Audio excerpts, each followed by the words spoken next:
concepts and theories and like little bits and pieces that you've done. So what was what got you to put these things together? Like what was the trajectory next? Well, the trajectory next is a good question, but I'd rather go more to the end result and then leap off from there. All right, you tell me. Because, time is about the end result. We'll work backwards. We'll do it any way that makes the most sense. Let's get to the point. So, from this experience of working, basically needing to understand how the nervous system works and how to change it, I came up with a number of principles. Okay. And if I share the principles, that'll show the world that I'm living in. Okay. And it'll make sense of what else is going on. Okay. Principle number 1, the human nervous system is designed to change. The human nervous system is designed for change exclusively when you yourself is directing that change. Okay. The nervous system has deep layers that are resistant to external influence, but responds very well when you are directing. Interesting. Okay. The ability to self-direct, self-initiate, and self-repair your nervous system is a learnable skill. That's the second principle? Third. That's the third. Oh, okay. Gotcha. The fourth one is we use common understandings. The simplest way to understand new energy medicine is to view it as an upgrade of the human operating system. Okay. 1.1 to 2.2 to 3.3, right? So in my work of healing and helping people, I found that I'm not the healer. I'm a teacher. That's what I do. And I was able to teach them the strategies, techniques, and experience of going in and self-correcting and healing their system. So there are certain levels that another person can influence their energy field. Definitely clearing information from the subconscious mind is a powerful and wonderful technique. Okay? The models I'm using go a little bit beyond the clearing aspect and include what I call alignment with new resources. Sorry, so, alignment with new resources? Resources. Okay. So if you imagine the nervous system has certain traumatic experiences, right? The nervous system does one of three things with stress or trauma. It does, it does fight, which is aggression. It does flight, which is submission. And it does shock, which is freeze. Fight, flight, freeze. Yeah. So clients would come in, and in their unconscious mind, in their subconscious mind, which in my opinion is an aspect of the limbic aspect of the brain, that's where the subconscious mind and the neurology connect. The function of the limbic brain is to generate a living memory of all your sensory data and your emotional data. And as you well know, that living memory field is a collective field and can be accessed by people like yourself and changed. So that's the limbic brain that does that. So if people have shock in their nervous system, we obviously want to find the trigger points, the root causes of that shock, and release it. And as you well know, with some intuitive questioning and some sensitivity and some connecting in with the energetic field of the client, that's reasonably possible to do and do quite well and create some changes. What I found is that once we had released the substrate issue, the underlying trigger point issue, there was an opportunity that showed up, because now the nervous system could connect with resources, with new energy, new connections, epigenetic lineage connections from your great-grandmother, your great-grandfather, and a whole variety of new information. Once the block was removed, we could open up people to basically joy and wonderful appreciation for life. But that required new protocols to create the alignment with those resources. And the last stage was taking all the new information and integrating it into the body, into the physical body, which I'm calling the heart. All right. That sounds, I'm so curious to know how you do this. I mean, the principles, principles are well and good, but it's how you do it. That's like the most exciting part. Okay, so we'll move into the. You hear me? You with me? Yeah, I'm here. Okay, we'll move into the exciting part right now. Okay. And I'm gonna just have to explain that I've never ever attempted or experienced doing this via this screen, so it's going to be a learning experience, and I totally appreciate you for taking all the risks in this, because you're going to go someplace that you've never been before, or maybe not. In case our viewers don't know that Art's planning to do a little bit of a demonstration, and I volunteered to be the guinea pig for the demonstration. Yahoo! So, yay!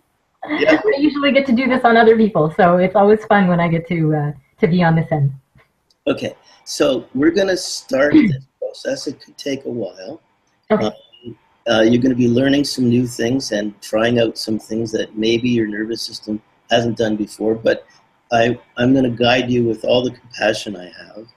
And at the end, we'll open up whatever discussion, mostly from what your experience was, and I'll just track your questions wherever you want to take them. Okay, I'll do my best to be a good subject. Great. So here's the first thing I invite you to do. Close your eyes. Okay, now you said you needed to see me on the big screen? Yeah, everything's exactly the way it needs to be right now. Oh, so we're good. We're good as is? You can see me okay? Yeah. Okay. So, Renu, close those beautiful eyes Yeah. and go inside and find a safe place inside of your own intention. That lovely safe place that you know so well. Now, thank you. From that safe place, I'm just going to ask you, can you imagine seeing your favorite color? See it in your mind's eye. And just nod your head when you've got it. I'm not great with visualizing, so this is going to be a challenge. This will be a challenge. Yeah, challenge. You don't people try to walk me through visualizations before, and it's like, no problem. Come on, command. You don't need to visualize. You only need to imagine that you're visualizing. Okay. Just imagine you're seeing your favorite color. Okay, well, I can imagine anything in that case. Exactly. That's the whole point. You imagine anything. So imagine your favorite color. Now imagine that there's a picture frame around it. Great. Now imagine taking that color in the picture frame and moving it forward so that it's 2 feet out in front of your body. Okay. Beautiful. Got it? Just imagine it. Doesn't have to be real. Just imagine it. Now what I want you to do is I want you to take your right hand, your physical, real right hand, and reach out and touch the place where you've located that picture. Okay. Just first thought comes to you. Beautiful. Okay. Now, take both your hands and grab the left and right side of that picture frame. Beautiful. Move it slightly closer to you. And then, like you expand a picture on a photo, just move your hands apart and make the picture bigger. Beautiful. Now, keep your eyes closed, put your hands down. And I'd like you to go into your recall, into your memory, and retrieve a happy renew memory. Something that is like an accomplishment that gives you great joy and pleasure. And just call up that memory. And then, okay? And then I'd like you to take a picture of that memory and put it on that frame outside you. Exactly on that frame. Okay. Beautiful. Now look at that picture and feel the feelings that you have when you look at that picture. Connect with the feelings. Got it? Now take your right and left hands and just like before, grab the sides of that picture. Beautiful. Feel your feelings and right now make that picture larger and notice what changes on your feelings. Make it big. Stretch your arms out. Make it big. Notice what changes in the feelings. I see a smile.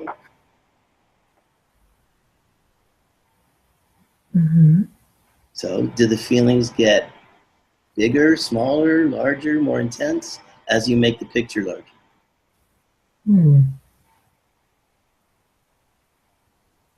Yeah, I guess a little bit bigger. I mean, it was pretty big to start with. The feelings, how do the feelings change? We're looking at the nervous system's response to the proprioceptive changing of size, right? The proprioceptive is your hands. Your nervous system is connected to that. Feel the feelings when you look at the picture.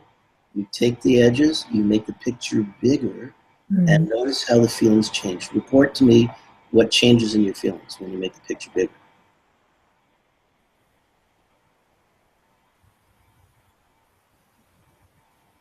That's right. Notice the changes.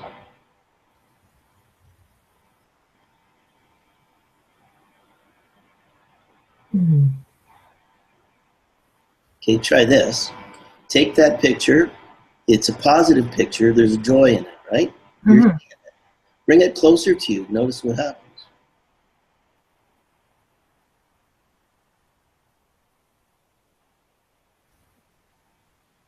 Yeah, that I could feel. Okay. Right? Bring it closer to you and then make it bigger. There you go. Yeah. That's it. Okay? So we're going to do this demo in stages. So remember that experience and just open your eyes. We'll talk about it for a minute. Okay. Because this is science. Thank you so much. We want to understand the science. So here's how I look at it. We access an internal image in our mind connected to a memory. In this situation, we're using a positive memory as opposed to a negative charge memory. Okay? In therapy, we're fishing for negative charge memories to clear, but in this situation, we're just learning about the proprioceptive nervous system. So inside, generate an image connected with a feeling.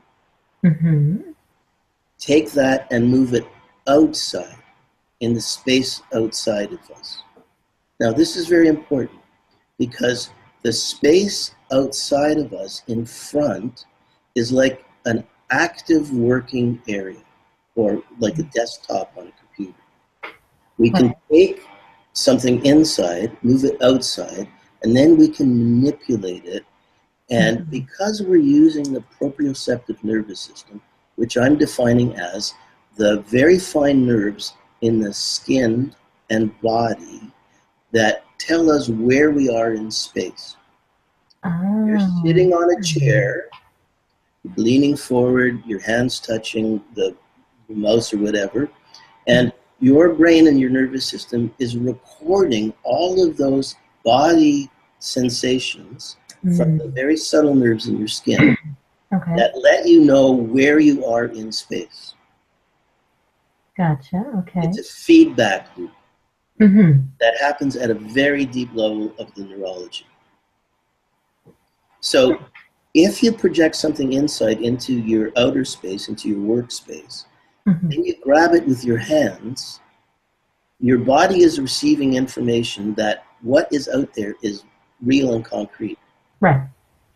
When you change that spatially, when you bring it closer, it's called proximation, or you expand it, that's called expansion. Mm-hmm. Your body is sending a signal to your nervous system at very deep levels that something is getting bigger Mm-hmm. or something is coming closer. Right. Your feelings, the feeling part of you, this I call it the somatic experience, the Mm-hmm. body feeling, because your hands are moving, because you're getting proprioceptive information, the feelings will change. Makes sense. Here's my joy. It's that big. I Mm-hmm. open it up and I experience somatically a greater sense of joy. We can expand it so that it is exactly the right size for you to have the optimal experience of joy that will benefit you in your life. Hmm. So now we have a proprioceptive nervous system acting as the joystick, the controller, to allow us to take inner experiences and modify them. Right. Neat. So what else do you do with okay, so you're making it bigger, you're making it smaller. Do you rewrite things on the canvas? Do you like how do you manipulate this? Like that's a it feels like there's a lot that you can do with that. That's the whole point. There's a lot you can do with it. And what I'm demonstrating are like the the first edge of the envelope of what's Right. possible once you start diving into the fact that the proprioceptive nervous system, the body, is the link to the inner world. Right. Okay? So what I do is I teach people how to go in, because I'm working in a clinical setting and Mm-hmm. people are coming with problems. I teach people how to go in, find the area where the shock is. Remember, the nervous Mm-hmm. system does three Right. things: Flight, freeze, fight, fight, or flight. flight. Yeah. So I go directly into the shock field, and I get them to safely project an image of that on this workplace. Mm-hmm. And then it gets interesting because, Mm-hmm. as you all know, nobody's an island. We're all interconnected. And at that point, once they've got their material on the workplace, I use my intuition. Mm-hmm. I use 40 years of being a jazz musician and listening deeply.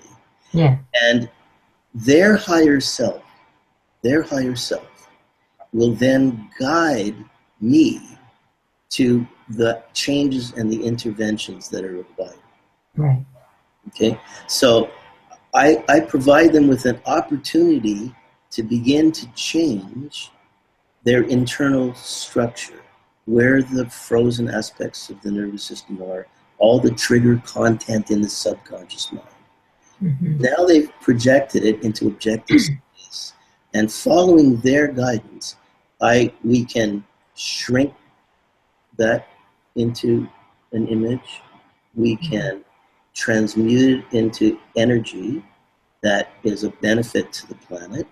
So you Mm-hmm. take your pain, put it on a on the canvas, and just through power of will and a little bit of suggestion, transmute that energy into something that's valuable for the planet. Right. We can also do something really interesting, because just as the front of your body is your active workstation, Mm-hmm. anything behind your midline is your trash bin. Oh, you just throw it. You just pitch it? You take it, you need, before you delete something, you need to get the learning.